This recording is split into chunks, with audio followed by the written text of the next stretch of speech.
It's time that we start using our common sense when it comes to reestablishing and maintaining good credit. Credit repair in its current form will soon become a thing of the past, simply because it no longer makes sense to delete negative credit when you can just reverse it.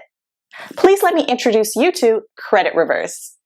Credit Reverse is the process of using a consumer's negative credit to raise their credit score.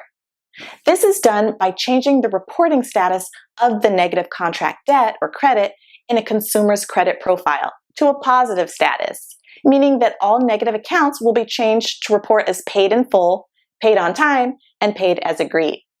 This process is performed on all negative contract debt to include, but not limited to, repossessions, foreclosures, bankruptcies, Chapter 7 and 13, student loans, charge-offs, late payments, and all other contract negative debt information that does not consist of contract debt, such as non-contract public records and collections, which are placed in a consumer's credit profile as punishment, will be permanently resolved and deleted.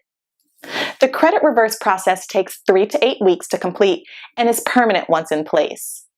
To start your own credit reverse business or register to have your credit reversed, call or text 904-753-8182. For more information, emgtoday.com/creditlife1. Why delete it when you can just reverse it?